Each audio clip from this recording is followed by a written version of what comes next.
दोस्तों, आज की कहानी सुनने के बाद आप बड़े स्तनों वाली लड़की से शादी करने से पहले 100 बार सोचेंगे। ये सच्ची कहानी है उत्तर प्रदेश के फिरोजाबाद जिला का, जहां पर रहता है जाकिर अली और उसका एक बेटा जिसका नाम हाशिम खान होता है। हाशिम खान जब शादी के लायक हुआ तो बेटे की शादी की फिक्र हुई। हाशिम खान के बाप यानी जाकिर अली ने सोचा बेटे की शादी हो जाएगी और उसके बाद में कुछ करने खाने लगेगा, क्योंकि हाशिम खान जो था वो बिल्कुल आवारा था, कुछ करता नहीं था, कोई काम धंधा नहीं करता था, हमेशा यारों दोस्तों के साथ घूमता था। यानी जितनी गलत लत थी वो सारी उसको लग चुकी थी।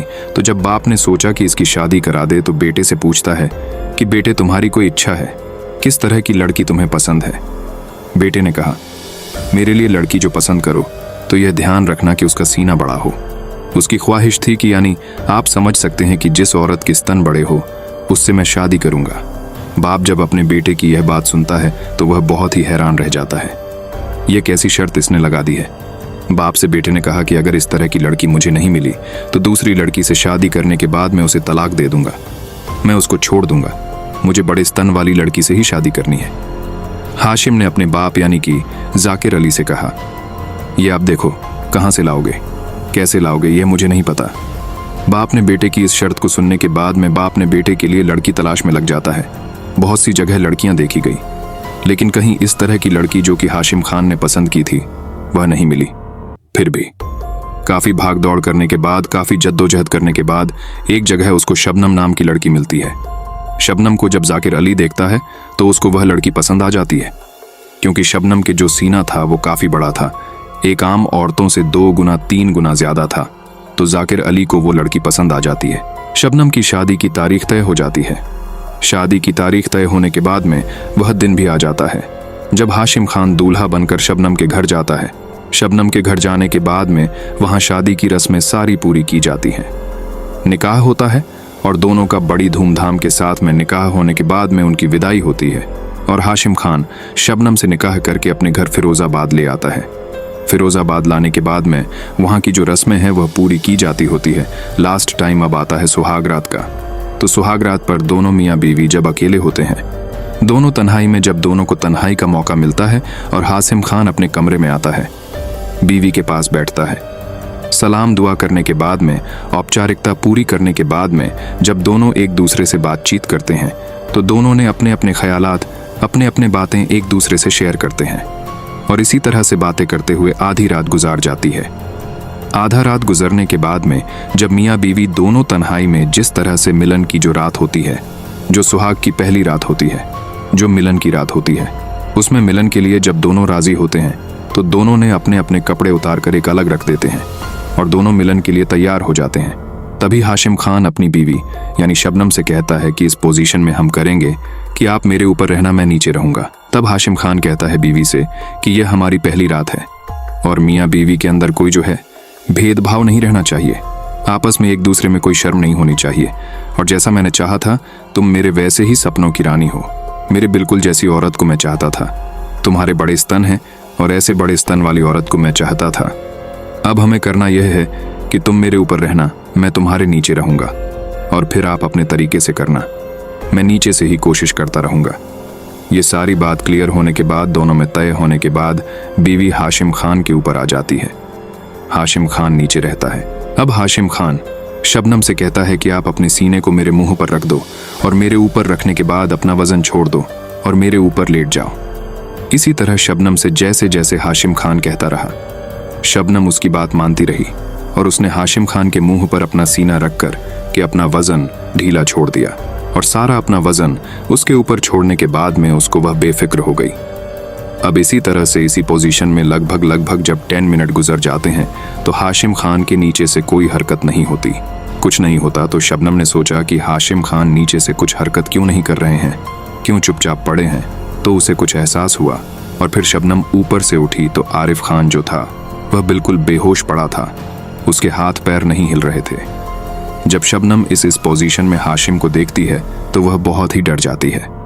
उसने जब उसका मुंह हिला करके देखा, उसकी नाक के पास अपने मुंह को लगा करके देखा, हाथ को लगा करके देखा कि देखो इसकी सांस चल रही है या नहीं चल रही है। तो हाशिम खान की सांसें बंद हो चुकी थी, यानी हाशिम खान जो था वह मर चुका था। फिर भी शबनम ने उसकी नब्ज देखी, हाथ उसका इधर से उधर हिलाया, उसको आवाजें दी, लेकिन हाशिम खान की तरफ से कोई हलचल नहीं हुई। हाशिम खान इस दुनिया को छोड़कर जा चुका था। जब शबनम देखती है कि हाशिम खान मर चुका है, अब वह जिंदा नहीं है, तो वो बहुत ज्यादा डर जाती है। अब उसने सोचा कि मैं क्या करूं। इसी कशमकश में उसने अपने कपड़े पहने और कपड़े पहनने के बाद जैसे तैसे उसका दिमाग काम नहीं कर रहा था। इधर से उधर कमरे में टहल रही थी, इधर से उधर घूम रही थी और सोच रही थी कि क्या किया जाए, घर वालों को बुलाया जाए या ना बुलाया जाए। फिलहाल वह उसी पोजीशन में था जिस पोजीशन में हाशिम खान नंग अवस्था में पड़ा था, जो उसके शरीर पर कपड़े भी नहीं थे। शबनम ने हाशिम खान को उसी अवस्था में उसको छोड़कर और घर का दरवाजा चुपके से खोलकर, रात का पिछला पहर था, लगभग 3 बजे का टाइम था। उस वक्त घर वाले सभी सो रहे थे, क्योंकि शादी के माहौल में, शादी के काम की वजह से सब लोग इतने थक जाते हैं कि वह टाइम बिल्कुल ऐसा हो जाता है कि जिसमें बेफिक्र के साथ सब सो जाते हैं, किसी को कोई भी खबर नहीं होती है। 3 बजे का लगभग समय था तो शबनम कमरे से निकलती है और चुपचाप वहां से भाग जाती है। अब उसने यही सोचा होगा भागने से पहले कि अगर पुलिस को या घर वालों को बात का पता चल गया तो पता नहीं मेरे ऊपर क्या क्या शक करेंगे। फिलहाल वह वहां से भाग जाती है और भाग करके वह अपने घर आ जाती है। घर आने के बाद अपने घर वालों को जो हाशिम खान और शबनम के बीच हुआ, वो सारी अब बीती बिना शर्म लिहाज किए वह सब कुछ अपने घर वालों को पूरे विस्तार के साथ बता देती है और कहती है कि मैंने हाशिम खान को जानबूझ के नहीं मारा, बल्कि हाशिम खान खुद मरा है।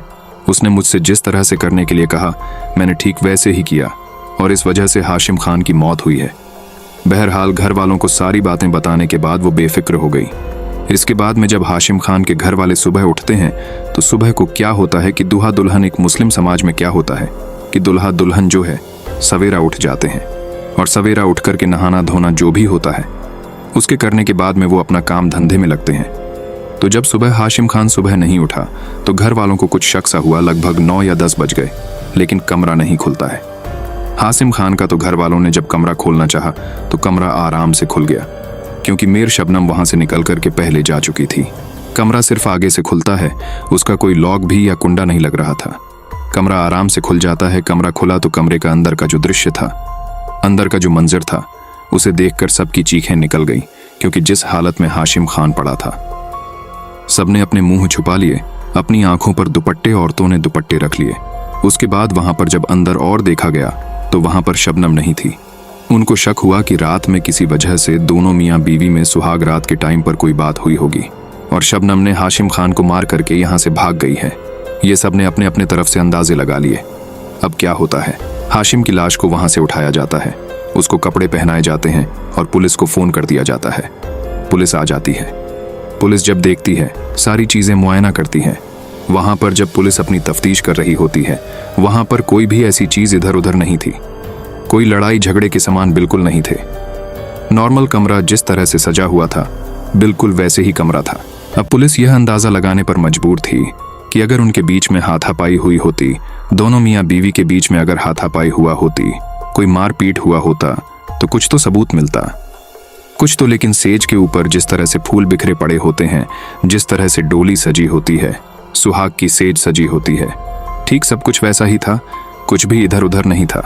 खैर, बहरहाल पुलिस तहकीकात में पुलिस ने घर वालों से पूछताछ को लेकर के शबनम के बारे में पूछा कि शबनम कहाँ है, तो उन्होंने शबनम का एड्रेस बता देते हैं और उधर हाशिम खान की लाश को पोस्टमार्टम के लिए भिजवा दिया जाता है।